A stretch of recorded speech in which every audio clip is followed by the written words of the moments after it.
Bueno, ahora sí, anunciamos el título de su columna para este sábado en ¿Y vos qué pensás? En 92.9, Córdoba, ayer y hoy, en el 17 de octubre de 1945. Hola Aurelio, ¿estás ahí del otro lado? Sí, acá estoy, Marina, ¿qué tal? ¿Qué tal? Buenos días. Bueno, buen día, ¿cómo te va? Muy, pero muy bien. Y bueno, esperando por supuesto tu valioso aporte para el programa y anunciando esta columna, realmente este gran aporte que hace relacionada con esta fecha tan particular, en este Día de la Lealtad, ¿no?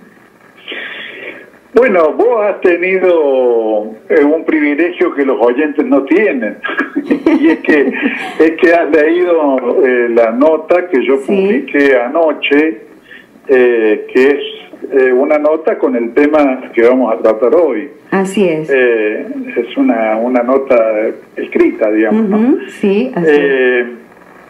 Y bueno, en realidad la nota tiene una especie de doble motivación. Por un lado destacar el hecho de que contra lo que se ha transformado ya en una creencia colectiva de que el 17 de octubre fue un acontecimiento bonaerense, sí, de lo que hoy llamamos el AMBA, en realidad fue un acontecimiento que trascendió ampliamente a la ciudad de Buenos Aires y al Gran Buenos Aires, a tal punto de que en realidad la primera organización sindical que lanzó el paro general era una organización tucumana, la FOTIA, la Federación Obrera de Trabajadores de la Industria Azucarera, que lanzó el día 15, declaró la huelga general revolucionaria, ¿no? Una huelga con una fórmula muy aguerrida, que se las traía. Y ese mismo día ocurría algo similar en Rosario. En realidad la clase trabajadora estaba conmovida por la situación en todos los lugares donde tenía existencia, o digamos distintos grados de existencia, porque no es lo mismo, por ejemplo, el caso que no lo menciono en la nota de Santiago del Estero, donde prácticamente los trabajadores organizados casi que se limitaban, además de los gremios nacionales, como el caso de ferroviarios, casi se limitaban a los empleados públicos y municipales y algún otro gremio menor, porque el gremio más explotado de Santiago del Estero, que eran los hacheros, en realidad no estaba organizado. Entonces fue un acontecimiento que conmovió a la clase trabajadora en todo el país, porque además ya estaba todo eso gestándose desde el momento a fines del año 43, en que Perón ocupa la Secretaría de Trabajo y Previsión, en el gobierno nacido del golpe de junio del 43, y empieza su política de acción social. Empieza a recibir y a concertar con los dirigentes gremiales, que eran los viejos dirigentes socialistas, anarquistas, algunos comunistas. Empieza a acordar o a concederles, mejor dicho, y ratificar desde la Secretaría de Trabajo y Previsión las demandas obreras largamente esperadas por la clase trabajadora. Eso va creando lógicamente un clima. A su vez en distintos lugares del país, la Secretaría de Trabajo y Previsión tenía delegaciones, después se transformaron en delegaciones estables. En Córdoba, aunque yo no lo mencioné en nota, hubo un papel muy importante, un teniente del ejército de apellido ruso, que era el colaborador cordobés del coronel Perón. Sí. Y bueno, entonces cuando Perón es apartado del gobierno el 8 de octubre y después conducido Martín García, la agitación entre los trabajadores es una cosa que se va generalizando en concordancia no solamente con la potencia que en cada lugar tiene la clase trabajadora, sino también con su capacidad de respuesta. Cuando hablo de potencia, hablo de la potencia estructural. Córdoba en el 45 estaba muy lejos de ser la ciudad industrial que fue después en la década del 50. Sí. La fábrica militar de aviones, que fue después una empresa enorme, que en el año 54 tenía 10.000 obreros, en esa época todavía estaba limitada a la producción de aviones, a una producción en baja escala, con el nombre de Instituto Aeronáutico. Sí. Y bueno, y otro tipo de establecimientos industriales también eran mucho más limitados y pobres en cuanto a la cantidad de trabajadores de lo que fueron mucho más tarde. Y ni hablar de la Córdoba de la década del 60, de los tiempos del Cordobazo, donde había ya una clase obrera muy numerosa, alrededor, sobre todo de las fábricas de automóviles y la industria automotriz en general. Sí, sí. La misma ciudad, si yo no recuerdo mal, Córdoba tenía en esos años, a mediados de la década del 40, más o menos 200 y pico mil habitantes. O sea, prácticamente una quinta parte de lo que tiene actualmente, o menos incluso. Pero a lo que voy es que durante muchos años fueron desconocidos los acontecimientos y las movilizaciones llevadas adelante por los trabajadores en otros puntos que no fueran el área metropolitana, ¿no? Y con su epicentro en la Plaza de Mayo, que se transformó en una especie de ícono, digamos, de las celebraciones posteriores del 17 de octubre. Fíjate que cuando estaba por subir la nota anoche en el sitio, encontré y usé esa ilustración, aunque no hago ninguna mención a la ciudad, encontré una foto de movilizaciones obreras el 17 de octubre del 45 en Bahía Blanca. Sí. Bueno, o sea que Bahía Blanca era una ciudad donde predominaron siempre los portuarios. Claro. Sí.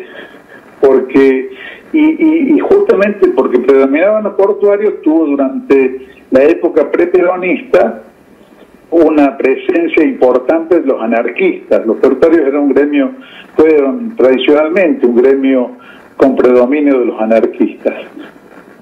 Claro. Bueno, y ese es un poco el propósito, uno de los propósitos de la nota, mostrar que en el caso particular de Córdoba, incluso de ciudades del interior como San Francisco, Villa María, que habían desarrollado una estructura industrial en la década del 30, en ciudades del interior santafesino, creo que menciono dos, parece que menciono Venado Tuerto, y otra ciudad en la nota al pie de página, y en San Juan, pero yo lo hago con un propósito ejemplificativo. Claro, primero porque no soy historiador y la nota no presenta como una investigación histórica que exigiría otro tipo de tratamiento, de búsqueda de fuentes y demás, que ojalá sí, sea encarado, porque claro, la verdad que las historias provinciales son historias que son bastante desconocidas, incluso en el mundo académico. En los últimos años se han producido trabajos interesantes, pero todavía son escasos. Bueno, eso es, ojalá, por eso digo, este tipo de intervenciones sí, estimulen el desarrollo de trabajos regionales. El otro sentido de la nota era contrastar el espíritu de ese peronismo originario del año 45 con el actual, particularmente en el caso de la provincia de Córdoba, donde, bueno, como sabemos, tenemos un peronismo conservador, neoliberal, casi se podría decir que pro-patronal, y entonces realmente contrastar las imágenes del 17 de octubre, 17 y 18 de octubre del 45 con las imágenes actuales es una cosa muy elocuente de esa decadencia o de esa involución, porque los sucesos que se desarrollan a lo largo del año 45 con actos francamente antiobreros protagonizados por las viejas fuerzas conservadoras, por la universidad, que en ese momento es una universidad antiobrera, con su rector conservador, con los estudiantes en una posición francamente antiobrera y antiperonista. En el caso de ellos, enmascarados en una especie de obrerismo que consiste en darle pelota, permítanse el término, a los dirigentes gremiales y políticos del Partido Socialista y del Partido Comunista, que habían sido hasta ese momento los representantes de la clase trabajadora o parte de los representantes de la clase trabajadora, porque también hubo sabatinistas en el caso de Córdoba, y por supuesto sindicalistas sin partido, pero justamente esas formaciones políticas de izquierda habían perdido el rumbo completamente en esa situación y se manifestaron como antiperonistas sobre pretexto de que Perón era nazi, y entonces la clase trabajadora les dio la espalda.